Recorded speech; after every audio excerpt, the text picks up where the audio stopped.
ব্যবসায়ীদের সাথে কৃষক আরো বেশি। কৃষকরা কেমন আছে? কৃষকের করে বাস টোটাল ডাইরেক্ট বাস। হ্যাঁ, কৃষক টাকা বলে ব্যাপারী টাকা পায়। 1 কেজি আলু সর্বোচ্চ 15 টাকা, 1 কেজি পেঁয়াজ 35 টাকা। প্রিয় দর্শক আসসালামু আলাইকুম। প্রিয় দর্শক, আজ পেঁয়াজের স্বর্গরাজ্য সেই পাবনা জেলার ধোলাউড়ি হাটে কিন্তু চারিদিকে পেঁয়াজ আর পেঁয়াজ। আজকে পেঁয়াজের কিন্তু এক দেখতে পাচ্ছি আমরা প্রতি হাটের যে চিত্র, আজকে সেই চিত্র পেঁয়াজের স্বর্গরাজ্য হাট। প্রিয় দর্শক, আজকে বাজার পরিস্থিতি কেমন সেটা কিন্তু জানবো। আমার অত্যন্ত কাছের বড় ভাই সঠিক তথ্য দিয়ে যায় আপনাদের। আজকে একটু জানবো আসে বাজারের সর্বশেষ পরিস্থিতি কেমন। ভাইজান একটু তাকাবেন। আসসালামু আলাইকুম। ওয়ালাইকুম আসসালাম। ভাইজান শরীর স্বাস্থ্য কেমন আছে? ইনশাআল্লাহ মোটামুটি খুব ভালো। ব্যবসা বাণিজ্যের কি অবস্থা? ব্যবসা বাণিজ্য আছে, একবারে যেমন হওয়ার কথা তেমন না। তেমন না। কৃষকরা কেমন আছে? কৃষকের করে বাস টোটাল ডাইরেক্ট বাস, 1 ইঞ্চি কম না। আর ব্যাপারীদের ব্যাপারীরা চলছে টুকটাক ভালোভাবেই চলছে। আচ্ছা, কৃষক যদি আমি শুনেছি কৃষক যদি টাকা পায়, যখন পায় তখন না ব্যাপারের ভাইরা বলে টাকা পায়। হ্যাঁ, কৃষক টাকা বলে ব্যাপারী টাকা পায়। তাহলে এই মাঝখানে সুখে আছে সাধারণ জনগণরা, সাধারণ খাচ্ছে। হ্যাঁ, যারা কিনে খাচ্ছে তারা বর্তমানে তার খুব সুখে আছে, তারা শান্তিতে আছে। ঈদ লেগেছে। 1 কেজি আলু সর্বোচ্চ 15 টাকা, 1 কেজি পেঁয়াজ 35 টাকা, 40 টাকা সর্বোচ্চ খুচরা বিক্রি হয়। আবার যেটা একটু নরমাল পেঁয়াজ সেটা 30 টাকাও পাওয়া যাচ্ছে। সাধারণ জনগণ তো সুখে অবশ্যই আছে, তাই তো বোঝা যাচ্ছে। হ্যাঁ, এটাই বোঝা যাচ্ছে। আর কৃষকের কৃষক শেষ 8 থেকে 9,000 11,000 টাকা পর্যন্ত পেঁয়াজ বীজ কিনছে তারা। ওই সময় সে পেঁয়াজ বিক্রি করছে 1300, 1350, 1400। এটা সর্বোচ্চ বাজার। আর গত হাটের বাজার তো বলাই যাবি না, 1000, 1100 সর্বোচ্চ বাজার। তাহলে এভাবে যদি কৃষকরা পেঁয়াজ এনান্তরে বিক্রি করে, একবারে কৃষকেরা মরে যাওয়ার কোনো বুদ্ধি নাই। টোটাল একবারে। আজকে যে বাজারটা কিনেছেন দেখতে পাচ্ছি মাশাআল্লাহ ভালো ভালো পেঁয়াজ কিনেছে। আজকে বাজারের সর্বশেষ পরিস্থিতি কি যাচ্ছে? আজকে বাজার সকালে বাজার একটু 1200, 1250, কিন্তু পরের বাজার 1400, 1350 বাস ছিল। আমদানি কেমন ছিল? আমদানি তো প্রচুর ছিল, আমদানি তো কম ছিল না। আমদানি পথ হচ্ছে। হ্যাঁ, আমদানি এখনো কি গ্যারেজের ঘরে পেঁয়াজ আছে? হ্যাঁ, গ্যারেজের ঘরে তো পেঁয়াজ আছে, ব্যাপক পরিমাণে পেঁয়াজ আছে। তাও তো এখন থেকে 20 দিন অথবা 1 মাসের মধ্যে হাইলি পেঁয়াজ চলে আসবে। কালকে রোজার মধ্যে চলে আসতেছে। হ্যাঁ, রোজার মধ্যে চলে আসছে।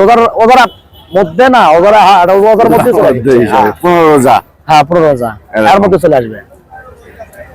প্রথম নতুন বছর, নতুন পেঁয়াজ, নতুন সালে প্রথম অবস্থায় ব্যবসায়িক ধরা, কৃষকরা ধরা। তাহলে সামনের হালে ব্যবসায়ীদের সাথে কৃষক আরো বেশি ধরা। কেননা এক বস্তা ইউরিয়া কিনতে গেলে 25 টাকা দাম লাগিচ্ছে, একটা কামলা নিতে গেলে 700 টাকা লাগিচ্ছে, 1 মণ পেঁয়াজের হাটে এরা বেচছে 1200-1300 টাকা। তাহলে কৃষকরা ধরা না? কৃষকরা অবশ্যই ধরা। আমরা তো কৃষি প্রধান দেশ। হ্যাঁ, কৃষি প্রধান দেশ। তাহলে কৃষক যদি সুখী থাকে তাহলে দেশটা সুখে থাকে। হ্যাঁ, কৃষক যদি সুখে থাকে অবশ্যই দেশটা সুখে থাকবে। আর কৃষক যদি দুঃখে থাকে দেশটা তো অশান্তি হয়ে যাবে। তাহলে এই সময় দেখতে পাচ্ছি আমরা বিভিন্ন দেশ থেকে কিছু কিছু পেঁয়াজ কিন্তু আসছে এই সময় ওটাও। তাহলে এই আপনি সাধারণ জনগণ হিসাবে আসলে আপনার কি বলার আছে? বাইরের পেঁয়াজ যে আসছে, আমার সাধারণ জনগণ হিসেবে বাইরের পেঁয়াজটা না আসাই ভালো। বাংলাদেশের পেঁয়াজ প্রচুর পরিমাণে পেঁয়াজ আছে, আর বাংলাদেশের পেঁয়াজের দাম তো বেশি না, অল্প মূল্যে পাওয়া যাচ্ছে। আর বাইরের ইন্ডিয়ান পেঁয়াজের দাম তো 60 টাকা, 55 থেকে 60 টাকা। কিন্তু পেঁয়াজটা একটু শুকনো হচ্ছে, এই পেঁয়াজটা একটু কাঁচা। 20 টাকা ডিফারেন্স হলে তাও বাইরের পেঁয়াজটা বেশি খাচ্ছে।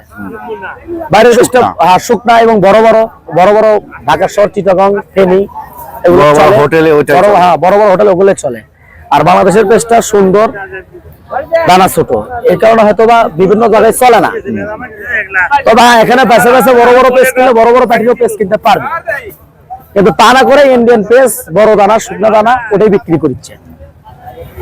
এই কারণে বাংলাদেশের কৃষকের পর্যাপ্ত পরিমাণে লস হচ্ছে এবং ব্যাপারীরাও কিনে শান্তি পাচ্ছে না। তাহলে সামনের দিনগুলোর কি আভাস দেখতে পাচ্ছেন আপনারা যদি এইভাবে চলতে থাকে? এইভাবে চলতে থাকলে কৃষকরা মরে যাবে একবারে। হ্যাঁ, একবারে মরে যাবে। ওইদিক দিনাজপুর, রংপুর, বগুড়া তো আলুর বিখ্যাত। হ্যাঁ, আলুর বিখ্যাত। ওনারাও শেষ। আমরা কালকেও একটা নিউজে দেখলাম যে আলু ফেল দিয়ে কামতেছে। এদিকে পাবনার দশাও সেম কাহিনী, পেঁয়াজ ফেলে দিয়ে কামতেছে। 400 টাকা মন, 10 টাকা কেজি আলু। 1 কেজি বীজ কৃষক কিনছে 70 থেকে 75 টাকা, সেই আলু বিক্রি হচ্ছে 10 টাকা কেজি। তাহলে কৃষকের হাই হতাশ না? তাহলে সামনের দিনগুলো কি ভাবছেন ব্যবসায়িক হিসাবে? ব্যবসায়িক হিসেবে ভাবছি যে এই কৃষকরা শান্তি থাকলে ব্যবসায়িক শান্তি থাকবে, আর কৃষকরা শান্তি না থাকলে ব্যবসায় কখনো শান্তি থাকবি না। তাহলে সর্বপ্রথম আমাদের মনে হয় এলসিটা বন্ধ করলে দেশের অবস্থা ভালো হবে, দেশের অবস্থা। এটাই আপনাদের বলতে হ্যাঁ, চাচ্ছেন। এটাই প্রত্যাশা।